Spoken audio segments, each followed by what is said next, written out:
Let us pray. May the words of my mouth and the meditation of all our hearts be acceptable in your sight, O God, our strength and our hope. Amen.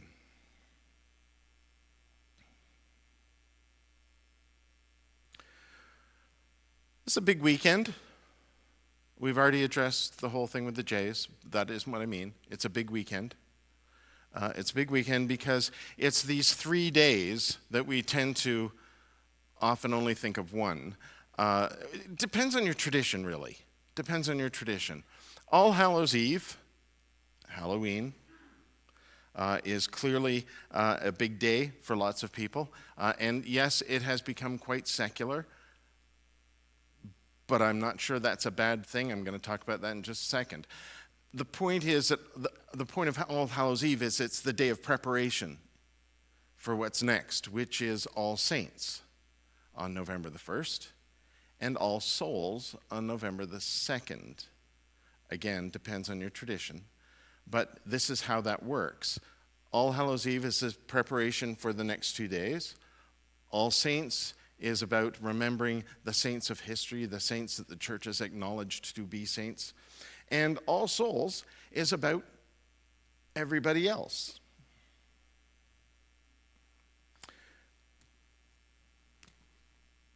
I'm not convinced that's a good idea.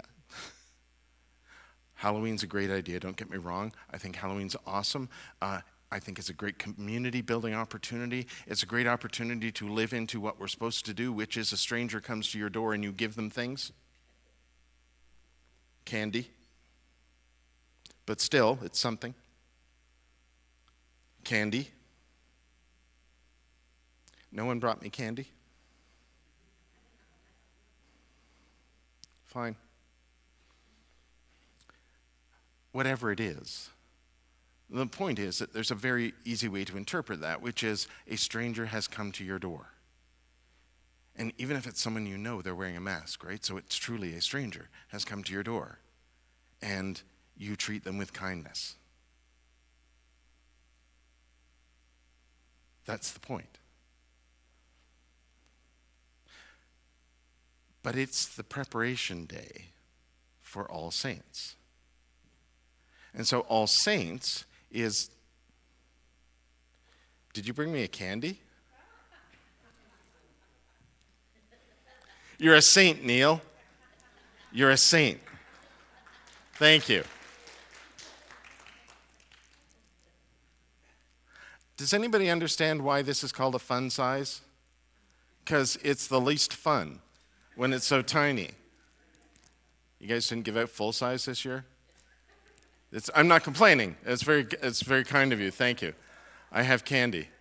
The thing is, we've made Halloween the part of the weekend which, as far as I'm concerned, is the best part. Because it's about strangers coming to your door and you give them stuff. And you're kind to them. And then we have a day where we celebrate all these saints that the church has put through a process from which they have decided they are actually saints.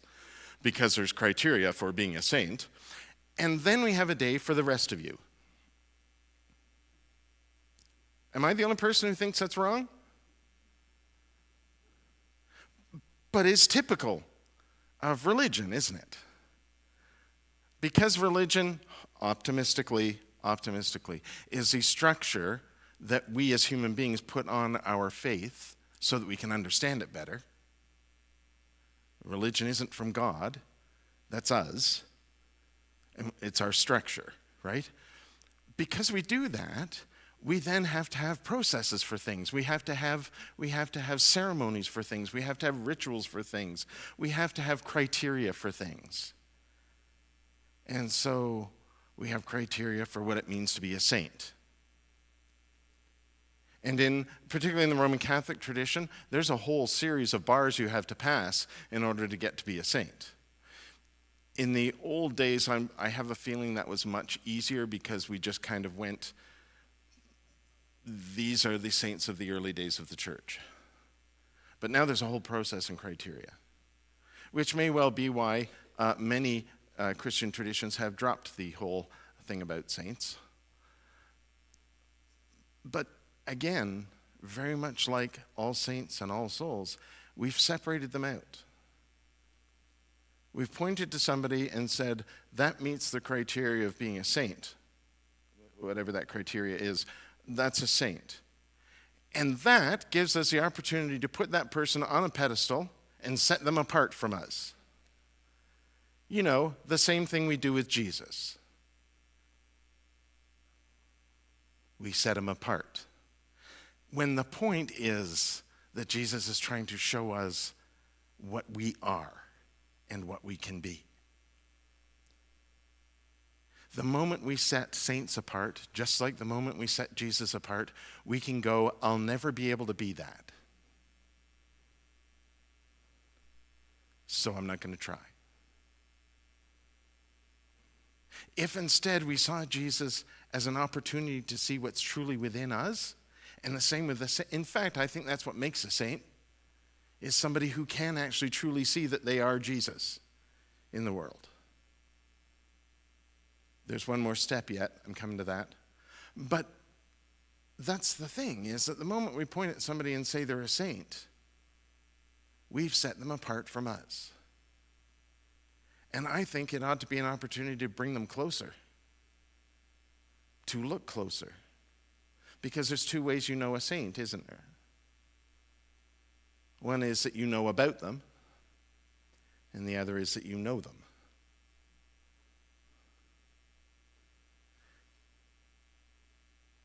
The thing about knowing about saints is that you never truly know them.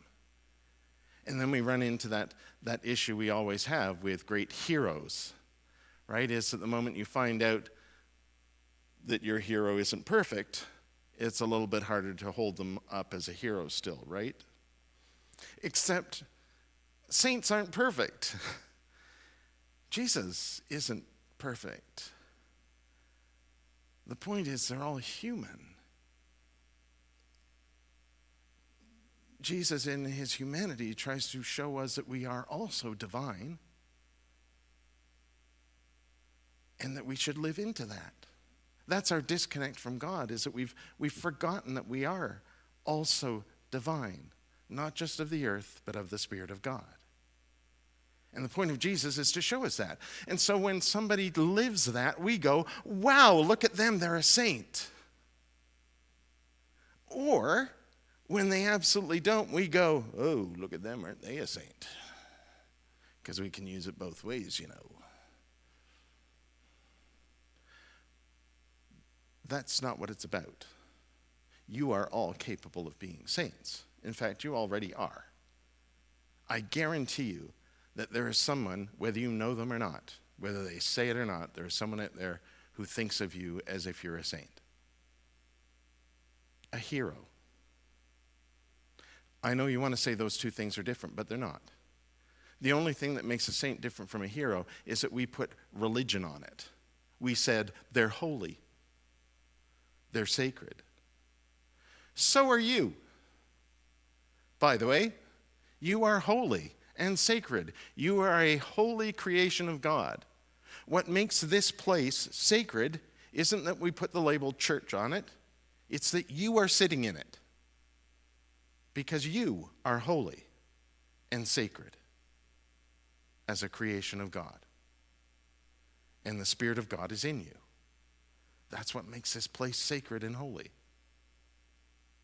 One of the ways I can tell you I know that to be true is that if you ever have the opportunity to travel in Europe or in Italy, England, anywhere where there's a great cathedral that's been there for hundreds, if not 1,000 years, you can feel it.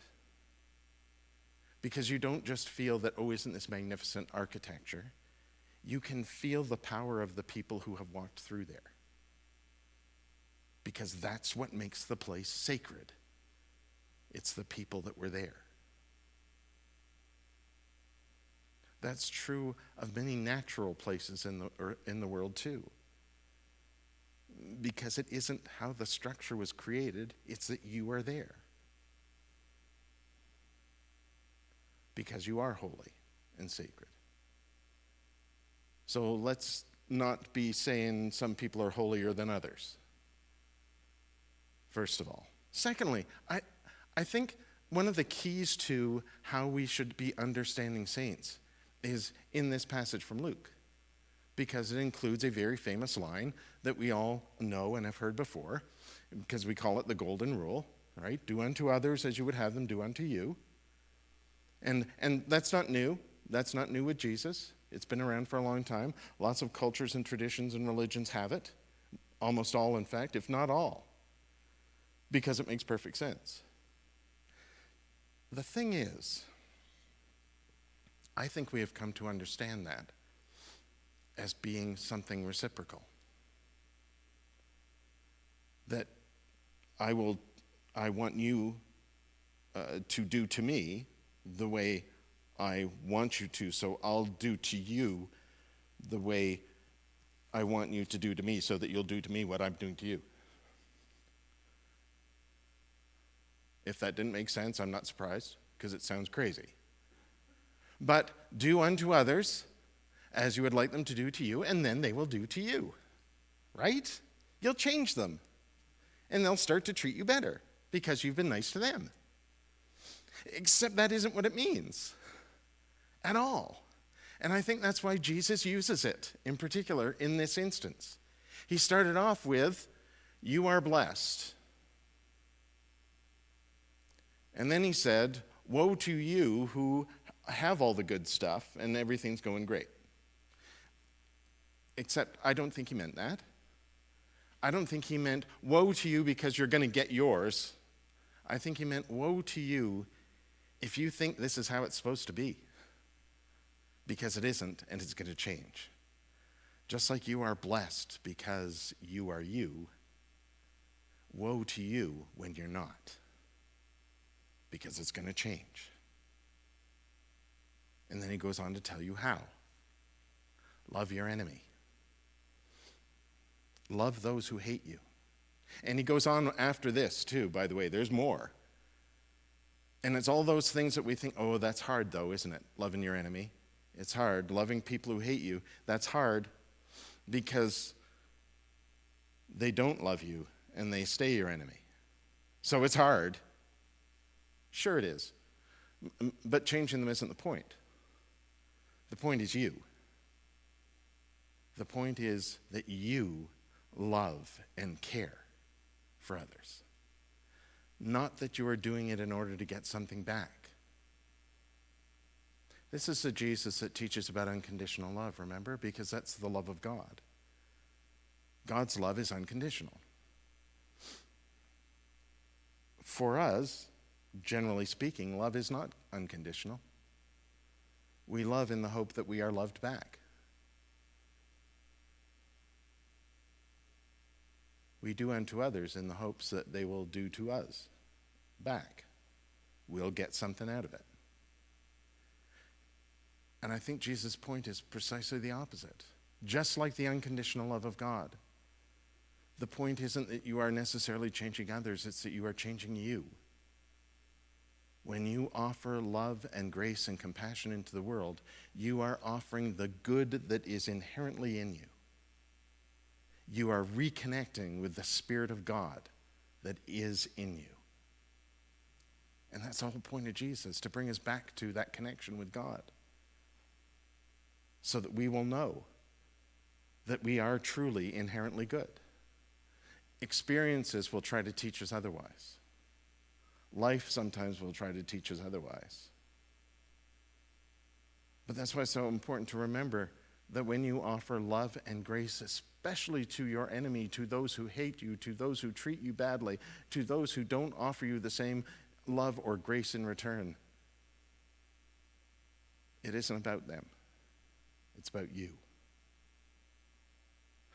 I think that's what makes a saint. It's not behavior. It's how they live and what they are living into the world, and that they are living it because it is truly who they are. There's no expectation of return. And when we all start to do that, it changes the world. That's what truly makes things different. That's why Jesus spent so much time with individuals. Sure, there's the big speeches, right? Although there is some question as to whether or not the Sermon on the Plain or even the Sermon on the Mount was indeed one continuous speech, or whether the person who wrote these down compiled it from different speeches. So Jesus may not have preached for an hour and a half. He may have preached for 10 minutes here and 10 minutes there, because once you've made your point, it's time to move on, Robin. And the point is just that. We do unto others because we do. And when we do grace and compassion and love and kindness, when we do good, simply because it's who we are, and we have reconnected with that divine spirit in us, that's being a saint.